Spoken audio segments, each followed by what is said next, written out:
much for joining this webinar. The North Yorkshire branch of the CIPD, of which I'm the chair, is the only branch in the CIPD which offers webinars to its members.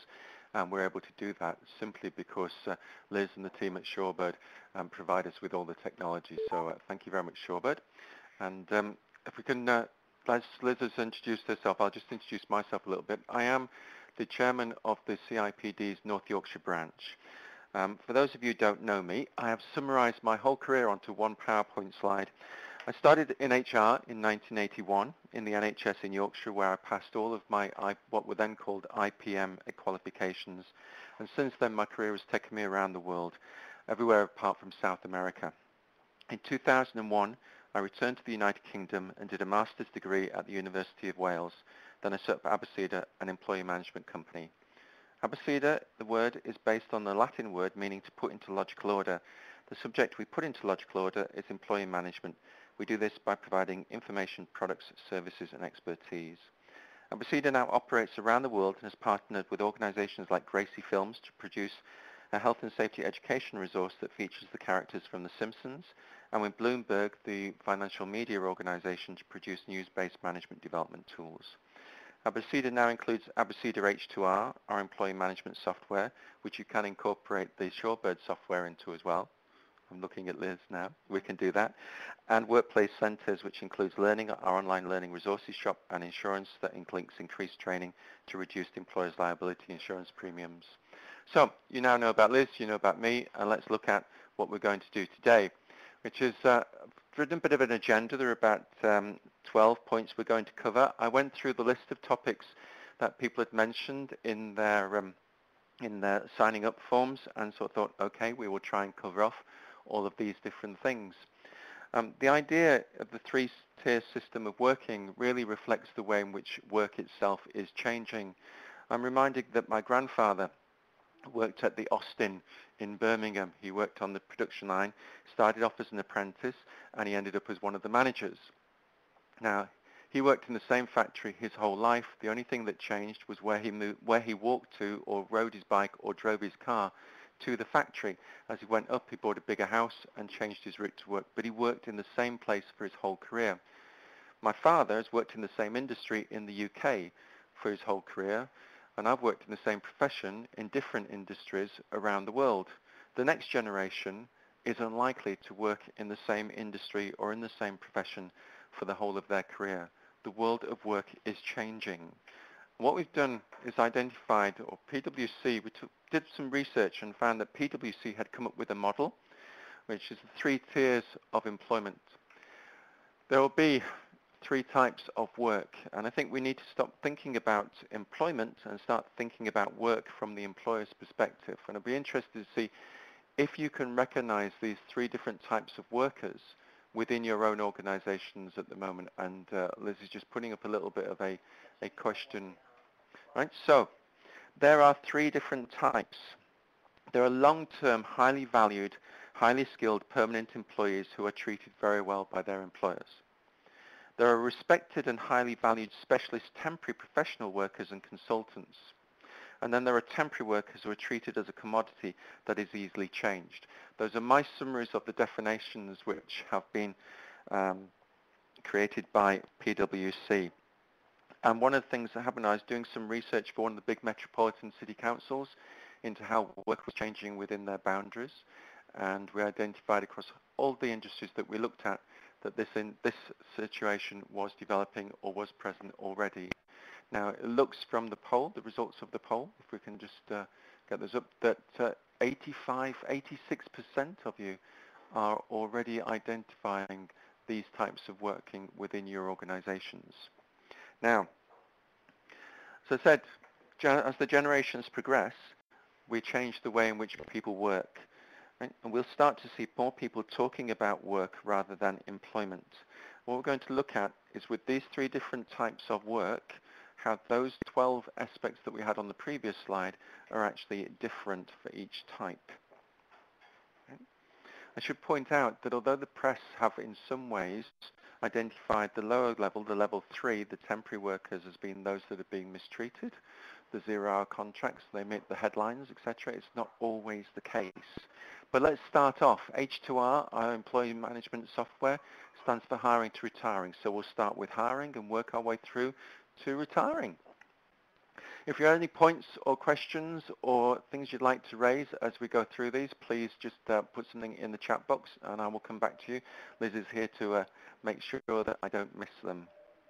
Okay, so hiring. I think that the big difference that has happened over the last few years and with each of the emergence of these three different types is that we need to look at people thinking about work as part of their lifestyle rather than something which is the beginning and end of their life. So we need to think about the world of work from the perspective of the employee or the person who we want to have working with us. We almost need to start treating our candidates like customers and take some tips from our marketing people. There's lots of evidence out there of organizations doing social media recruitment campaigns, all the sorts of things that Shorebird can organize for you. I've got Liz smiling at me here at the moment, she's agreeing with me. But it is about understanding the demographic of the people that you want to work for in your organization, where they're likely to come from, what they're like, their view of the world, so that they tie in with the values of your organization. Value-based recruitment is part of this.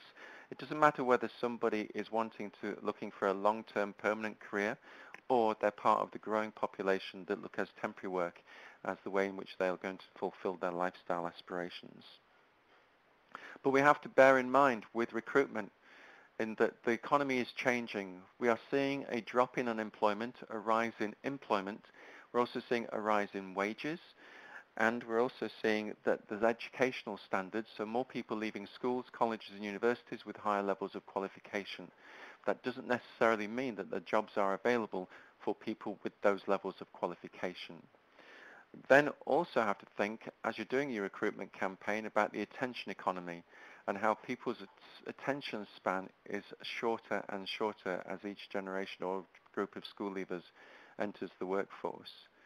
And I think the other thing is that we also need to keep on selling our employment proposition. It's not a case of I hired you and then you're here for however long. We have to keep on recruiting our people and keep on proving the value of what we can do as employers for that person's lifestyle aspirations. We're looking at employment and hiring them as a means of communicating to them how we are going to fulfill their lifestyle aspirations. It's no longer simply about money. Somebody who's looking for a long-term career is going to want to make sure that they can still enjoy a good work-life balance. The consultant who you bring in as a specialist for a period of time is probably not interested in coming into your organization on a full-time basis, but is thinking about the things they're going to be doing in the time when they're not working. So they will work, earn money, and then go off and do something else. We're seeing this very much in the software industry. We're seeing it in organizations that aren't software industry, but employ people to do web design, to do social media, to do all sorts of technical things. People leaving university will work for 6 months of the year and then spend the rest of the 6 months doing something else. I can know about this. My own IT department used to be based in Leeds. It's now based in Cornwall because the IT manager likes to surf, so that's where he can do most of it. We connect by Skype, but he gets his lifestyle that he wants. I get the websites and the software that I need, and we have our team of people based down there now. I also get to have some very long trips to business meetings, but they're quite nice. Right? With the temporary staff, the level 3 people, we're looking at a situation where they are looking for to pay their bills, but also actually to make sure that what they're doing is going to be fun. When you are looking at hiring people in that group, you have to accept that their level of loyalty to you as an organization is going to be minimal. Their level of loyalty will be to each other, and it will be to the organization which helps them find work. So you need to engage with them early in the recruitment process and maintain that engagement with them so you're showing them how they can fulfill their lifestyle aspirations by working with you. It's about the quality of the work they deliver, not just the time. So we can think about recruitment, but also we have to accept that within the working or the local economy, there may not be skills that we actually need to recruit. So the skill shortages that we have across the 3 tiers. Now, I am a school governor, and one of the things that frustrates me as a secondary school governor is the level of engagement that employers have with the school and with the education sector in general. So I'm just interested to see how many of you perhaps are engaged with the education sector, whether that's schools, colleges, universities. Um, have you got any contact with universities or colleges? It looks like it's 75% have. That's really good. That's better than I was expecting. Yeah, what sort of things, if you've got a couple of seconds, if you could just type the sorts of things that you might be doing into the chat box, that'd be really interesting as well. And 75%, very good. Thank you very much. But if you're doing anything specific with the education sector, please make a note of it in the chat box. I'd be very interested to see. So part of the issue we have on a skills shortage level is that the educators are producing people that have done the courses which they believe that people want or employers want. But from education sector perspective, their customers are students, pupils, their parents, not employers. So there's some good stuff going on about recruitment fairs, seminars for students, hiring interns on placements, business studies projects, that's really good. Visits to head offices and stores, that's really good as well. The organisation Nigel's from, that would be an interesting place to go. That's really good. There are lots of things that employers can do at a minimal cost in order to help educators provide the right type of course. Very often it can simply be that they need someone to come in and explain how the theory in the course can be applied in the workplace. That then goes on to providing work experience. A number of HR directors that I speak to who complain that the candidates they have from the education sector, regardless of the age, don't have any work experience. Well, the answer to that is in your own hands in many ways. If we want people with work experience, we have to help provide it. There's also an increase in the need for mentors, and the CIPD have a program where CIPD members can volunteer to be a mentor for someone as they're in the final years of school, university, or as even someone who's left education and is finding it difficult to obtain employment. I think though also with the skill shortages, we have to be aware that the non-conventional recruits, we have to start thinking outside the box and thinking about people who would not be top of our list in the future. We are running an event, for example, in November in North Yorkshire and Scarborough, all about the employment of people with criminal records, explaining how that system works. We've been looking at issues of recruiting people who perhaps don't speak English as a first language, and also issues of people returning to the workforce, and also retaining people who have passed what used to be the conventional retirement age. Coupled with that, we also need to look at, okay, where are the skills? What do I need to offer the person with the skills in order to make them come to work? So that can mean part-time work. It can mean work which is based around results rather than time. But I think for me, most of this skills shortage means that employers should work together to increase the size of the talent pool. It's not an individual operation. It's working together with the other organizations in the same industry, have a need for the same types of people within their organizations, whether they're in different industries, and working with the education sector, working with the employment agencies, the Job Centre Plus, and people like Shorebird to actually find, okay, where are the people? And then the attitude of recruiters who have to look for the transferable skills. It is going to be very poignant, I think, today for people in Scunthorpe, where they're losing 1,200 jobs in the steelworks. People who with vacancies around that area are going to have to think about what are the transferable skills of these highly skilled people that can take them into their organizations, and how do we transport people from that area of Scunthorpe to maybe somewhere else in the region. Relocation packages may be in order. That's really good. But then we also need to think about, once we've got them, how do we keep them in their jobs? How do we make sure that their skills develop along with the needs of the business? And I think for all three tiers, we need to take a very long-term view of it, and we need to be honest with employees.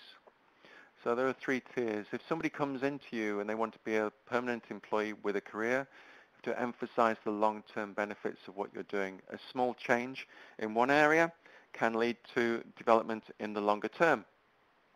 That goes without saying, but that is very much a conventional model. But you still need to bear in mind that whilst you're presenting a long-term career model, They're living in a world where the attention spans can be very short, and they're working in a world where other people may be very visibly progressing at a much faster rate. The more senior your employees are, the more attractive going as a long-term temp or a consultant starts to look. And temporary consultancy, or rather interim consultancy or interim management work, is something which is increasingly appealing to professionals. And that is where your competition may come from. Instead of other organizations, your employees may leave for that.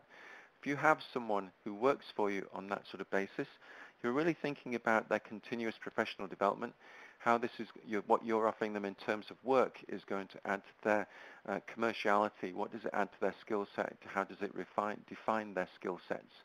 But you're looking at their continuous professional development on Tier 2. Tier 3 is just in time, just what you need to know. I would say these people come in, they know that they're there to do a particular job. The thing which keeps them in that job is their ability to learn, their ability to change, their ability to adapt. It's not they come in and they just do one job and then move on. There is the ability for them to prove their versatility, and that is almost what you need to be doing in terms of their development. How can we make sure that you are going to be coming back to this organization because of the skills that we've offered you or we've developed in you, and we know you, we know what you can do, we know what you're capable of, so we know what we can apply for. And when we go back to the agency looking for people or the internal agency list, then we can know exactly who to bring in. There is also an element across all three of attitude. You know, you've got to have the right attitude at work nowadays. It's not just a simple case of somebody turning up for work and doing a job. You've got to be able to get along with the people that you work with. You've got to have the positive professional outlook regardless of which level that you're at. So you've got your employees, you've got your performance management system in place, your objectives, you've started developing them. And then the next stage is, how do you engage with them? How do you make sure that they remain committed to the organization? And I think that there are three different ways of looking at this. With the permanent employees, one of the things you have to demonstrate is your commitment to them. If you're not committed to them, they will not be committed to you. They will start to look elsewhere. It is a two-way street, and the commitment from you is reflected in the commitment from them. Mutual respect is one of the great aspects of the modern-day employment relationship. With the consultants or the temporary professionals that you have in your organization, one thing that is going to appeal to them and engage them with your organization is your enthusiasm for them as individuals, as professionals. The thing that comes into their organization and the reason why you hired them, the reason why you went into a contract with them was their specific skills. They add value to your organization. Make them think that you really you should really appreciate them being there. You're lucky for them to be there. And then Tier 3, the people who are coming in, doing a job, and are likely to be leaving. It is the interest that you show in them whilst they are there that will motivate them, get them engaged with the brand. And when they're sitting in the reception area of another organization waiting to be interviewed for another temporary job, meeting the people that they've met on other temporary jobs, they will talk positively about your organization because you showed that you cared about them. If you treat them as someone who's just coming in to do a job and you can see them tomorrow, not the next day, that is what will go out into the community of people that are working in these types of work. And that is not something that you need. Right? Okay. Now, once people are working for you, they've also got to think about their work-life balance. How does your work fit in with their life? So I think with Tier 1, the employees, you have to try and build some lifestyle into their working hours, making it possible for them to do the childcare, do the care of elderly relatives, organize their life around the hours that they work. But with Tier 2, it's completely different. The consultants, you don't necessarily need to worry about the hours that they work. It's simply the results that they achieve, the outcomes. That is what you have hired them to do. You want to see some results, right? But Tier 3 is structure the work around their lifestyle. Very often people go into 0 hours contracts because it then gives them the flexibility which enables them to do something else. Their priority will not be work. It will be the lifestyle that they need to lead. That could be that they are a student who needs work in order to pay their tuition fees. They could be a parent. They could be a carer for a sick or elderly relative. Or they could be somebody who wants to do other things with their life rather than simply just have a 9-to-5 job. And structuring work around their lifestyle means you have to understand them, you have to show that you're interested in them, but that will pay dividends in terms of them wanting to come back to you, and they're not quite when you are busy. Right? I have seen a number of questions at the moment on LinkedIn about how to structure these types of contracts, and it does come down to understanding the individuals that you have working for you. The contracts takes us on to employment law, and the basis of the relationships impacts is by the applicable legislation. Tier 1, the employees, it's employment law. Tier 2 is contract law because you have a commercial rather than an employment relationship with the consultants that you have working for you. And Tier 3 is a combination of both depending upon how you've got the people. They can be employees, right, that you have on a bank of staff that you actually call in as and when you need them. Or they could be people that you've recruited from an agency. And it'd be very interesting to hear from you how many of you have got banks of the temporary employees and how many of you have rely upon agencies, because there has been a growth in the recruitment agency sector, not as recruitment consultants, but agencies that act as the provider of temporary workers. So how many of you are using agency workers and how many of you are using your own bank of employees? Mm-hmm. Yeah, just add in either way what your organisation does in the chat box. That would be great. We'll just sort of see how we go and then look at what the questions might come out of that.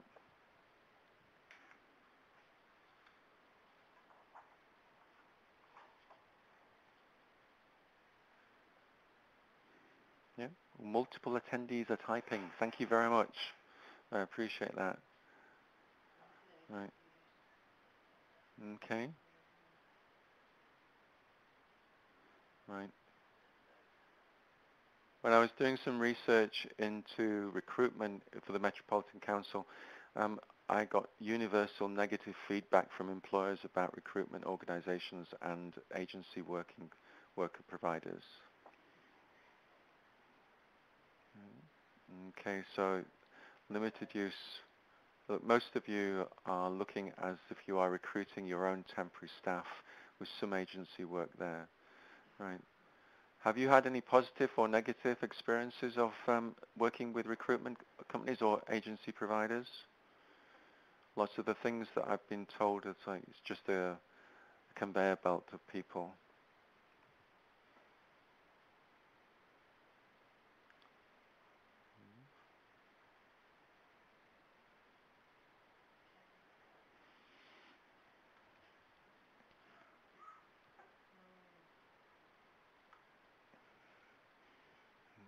Got multiple people typing things. Just remember, of course, that Liz is here with Shorebird, so I don't think you... No, you're not an agency though, are you? No. Variable experiences, that's, yeah. Mm-hmm.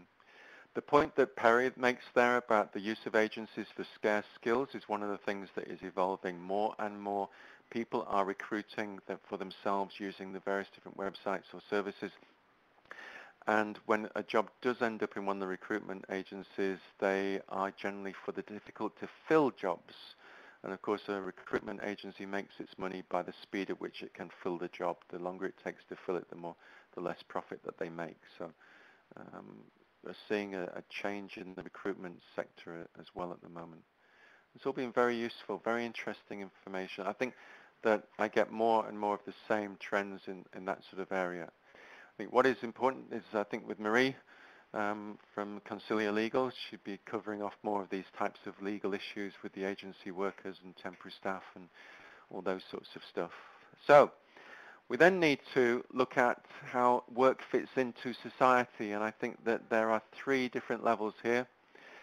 Again, the Tier 1, it is a conventional career model, and everybody can understand that. It has status within our society. The Tier 2, I've already mentioned how temporary work, interim work is already increasing in acceptance amongst professionals. The higher rates of pay, but also the added freedoms that people have to work when they want to work and where they want to work And it also has to be said, for a lot of people, it's more interesting work. They don't get involved in the politics. They don't get involved in the run-of-the-mill. They're taken on to deal with a specific project or a specific role for a specific period of time, and it means that the work is more enjoyable for many people. That's the feedback that we're getting. But Tier 3, where work is really changing, it's got some negative impressions. It is very difficult for someone who has been through the education sector, being told, work hard at school, work hard at college, work hard at university, get yourself some qualifications, and you'll end up with a great job, to then have to explain to parents, older relatives, grandparents, that actually the great job they've got is a temporary job in a call center or a temporary job in an accountant's office which will last for 6 weeks or 6 months, however long it is. That doesn't sit easily with the older generation. It is more difficult. But then again, it is an acceptance as well. That is the way the world is working. But everybody wants their children, grandchildren to end up with a conventional career model. It doesn't always work that way. It has to also to be said that although the way in which people are employed, the way in which people work is changing, business is not keeping up with those changes. And Tier 3 workers have difficulty with financial services, with housing. Try getting a mortgage or even a rental property if you cannot guarantee your income because you're working temporarily on various different projects. Even a mobile phone and a credit card can be extremely difficult. You need to be able to prove a record of income, and if you can't do that, you'll be on pay-as-you-go rather than on a contract, which means that it's more expensive. So the people who earn the least in this scenario are those who have the largest living costs, which again is one of those issues that we face. The most comments that have come up are, right, it's interesting, business leaders are all Tier 1, so don't understand the needs of Tier 2 and 3s. That is true.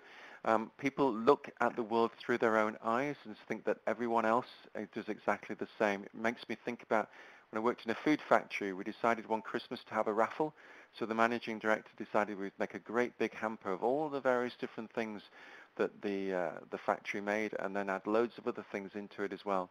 And then he said to me, as the HR manager, I reckon £5 a ticket would be a good price for this. I said that £5 a ticket was way more than we paid the people in the factory for an hour's work, and that we wouldn't sell many tickets in the factory at that price. So we dropped the ticket. But he saw the world through his eyes. He saw the world through his perceptions. Everybody was on his type of income. And sometimes it can be a bit of a challenge to explain those situations to people. You can, of course, take example employees, take a scenario of an employee, take their name out of it, explain to them that this is the number of children they've got, this is the house they live in, this is their rental payments, their mortgage payments, whatever it is, this is the benefits that they receive, their in-work benefits, and explain that at a board meeting to people, and then show them that a range of those types of things. This is the way in which people live within our organization. This is the reason why people come to work on the bus rather than in a Mercedes. Those sorts of things. Sometimes people do need to see those differences. It's not always the same, but as well, you do need sometimes to be quite graphic about it. And when you're discussing the issues about a particular individual, bring into the conversation, or discussing an individual employee with a manager, bring into the conversation the issues of where they live, how they live, the income that they have, the benefits they might be on, and create a whole picture so they gain some experience of that. And then it's also possible as well to talk to people like social services and the councils, the bus companies, and find out how much it costs for people to travel to work, what the living things are, all those sorts of stuff. We can go into that in more detail separately, actually, because that is a big issue for lots of organizations. We'll then look inside the organization and managing these three tiers. So the comment Meg, I suppose, leads us on to this.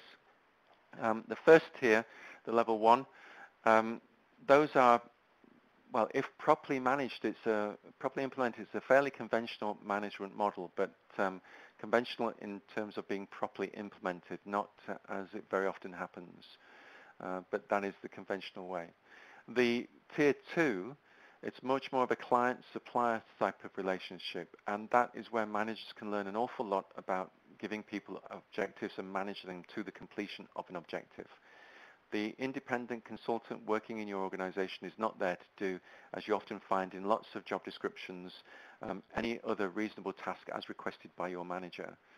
That's not what that consultant is there for. They're there for a specific task, and the manager needs to identify the objectives and make sure that the worker, the consultant, works towards those objectives.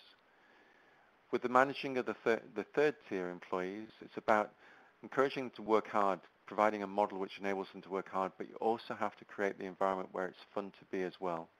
Most of the people in that team are interested in earning as much money as they can from as short a period as they can, but also extending it whenever they can. But they also want to make sure that they have fun. They don't have very often the career mindset that someone in Tier 2 or Tier 1 would have. It is about creating work that is fun with people that are enjoyable to be with, and respect for them and feedback as so that it can improve in terms of a management style. But the thing that we need to remember in terms of managing employees across all three levels is that the increasing use of the three tiers, the increasing use of flexible working relationship results in people having less fear of unemployment. So you need to act much more like a leader than a manager.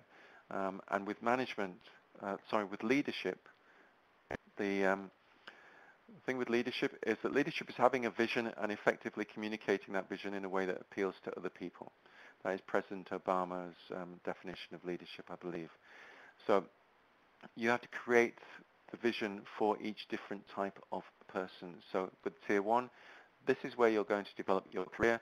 This is where you're going to have a long-term career and be able to see the progression that you could go through. With Tier 2, as we always said, it's like business development for those individuals. How is this going to make you more attractive to other people, more attractive to us? And with Tier 3, it's lifestyle development. You need to make sure that your job that you're offering people, the work you're offering people, the hours, the pay, the location, all the things that go with it, link in with the lifestyle that they want to lead. But it's about making sure that what you need as a leader helps the worker achieve what they want. Right? It's not simply about you as an organization, and it goes back to that thing I said at the beginning about looking at your organization as a customer or a supplier to the people you have working in it, so that they create or they buy into a working model which fulfills or helps them fulfill their lifestyle aspirations. Your workers will become much more like customers, especially the skilled and talented ones. Right? So we then go into the costs of three tiers. Well, as recruitment becomes more difficult for people with specialist skills, as I think it was Perry said, that use agencies for the scarce skills, the agency fees go up for people when you're trying to find the scarce skills. Right? Management time, well, what we've been describing is an unconventional or different way of managing people. So that's going to take a new time for managers to focus on the worker, not simply the process of the job that the person does. There will be relationship building activities. Right? That will take time. That will take energy. There will be contact time with people who have been in your organization, moved away from your organization, who you may want to come back again. Right? That's not just simply the Tier 1 people or even the Tier 2.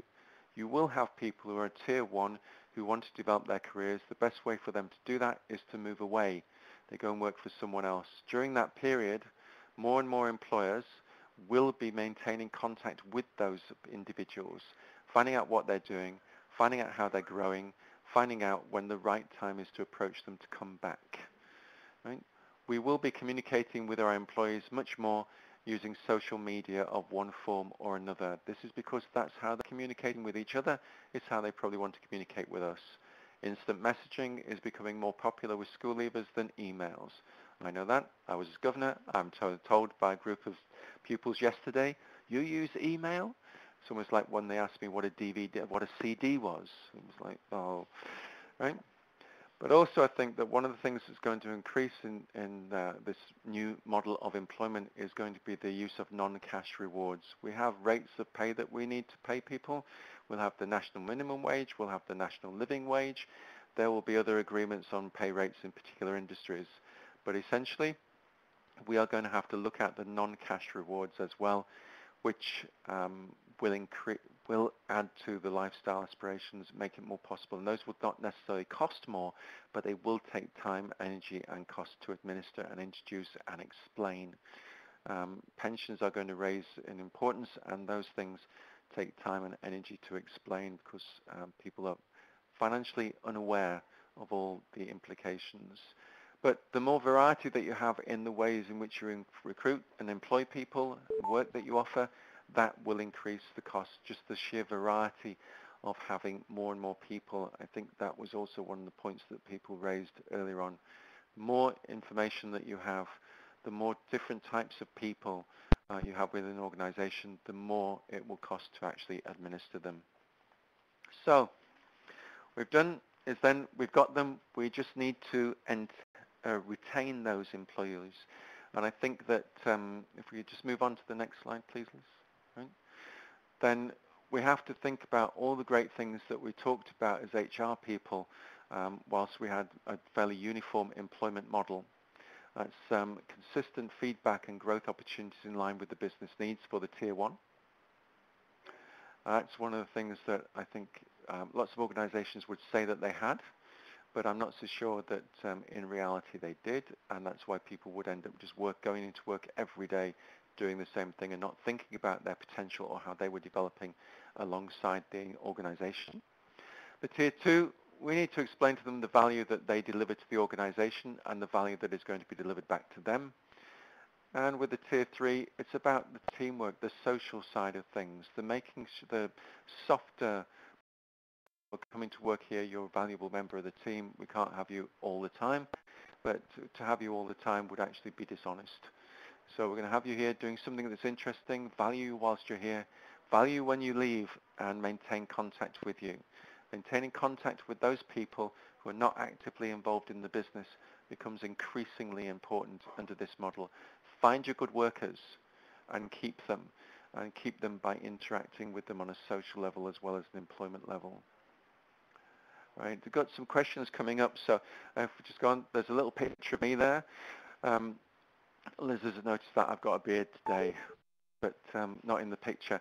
So Meg asked a question about suggestions on bringing the business on board with changing their recruitment model away from Tier 1s being the ideal into recognizing the value of other tiers.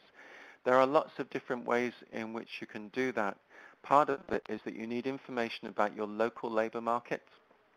And you need to explain to people in the Tier 1s that not everybody is like them, and the type of people that are available in your labour market are these types. You'll be able to get that type of information from your Job Centre Plus and also from recruitment organisations. And local census information should provide you with some as well. You have information, for example, about the number of people who are over 65, the number of people who are under 24, the number of people who are under 24 and not in education, employment or training will all be information that can be readily available from local authorities or the job centre, or if you're a member of a chamber of commerce or a similar organisation like that. So one big pushback we have is that they see interim placements and contractors as a recruitment and training cost rather than taking on experience and talent, right? There is almost a case in that point for doing some sort of skills audit within the organization and saying what is it that you have in terms of skills within the organization and what are the skills and knowledge that you need to move forward to achieve the objectives. That then can lead to training of the existing people, but the other thing that it can do as well is identify where the skills gaps are, the additional costs involved in training people against the cost of recruiting someone into the organization on an interim basis. Because very often organizations look at work as being, it must be a permanent job. And it's not always a permanent job.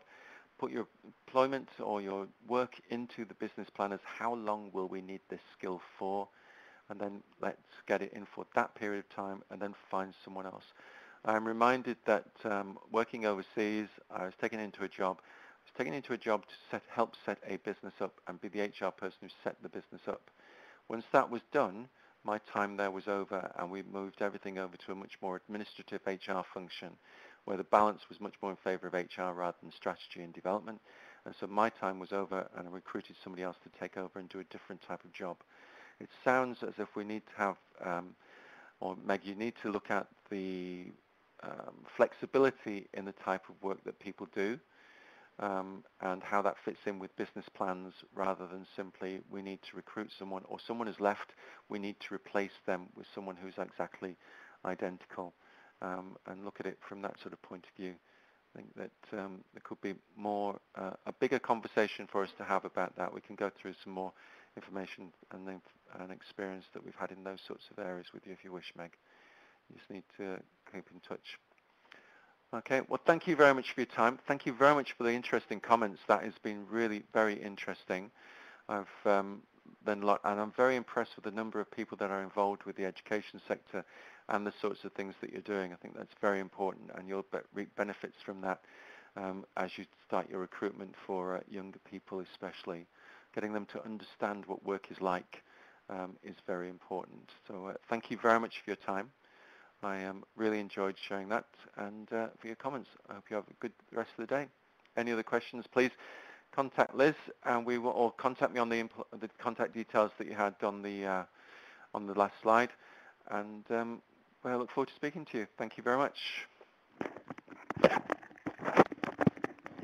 Thanks, Michael. Fabulous. So some really good questions and thoughts there as well. Just to quickly let you know, we've got Stress in the Workplace with Disability with Barrister Adam Willoughby next week, and then the week after we're going to start talking about the winter months. Quite scary, quite cold, but there's a lot of useful information and some information that you can come through there. As again, please leave your feedback on the Paid Compliment website, and look forward and obviously get in touch with anything else that you might need. I will send through an email that has the recording and access to the slides and personal details for Michael if you would like to get in touch with him. So thank you once again. Pleasure to see you all again, and I look forward to seeing you in the future. Thank you.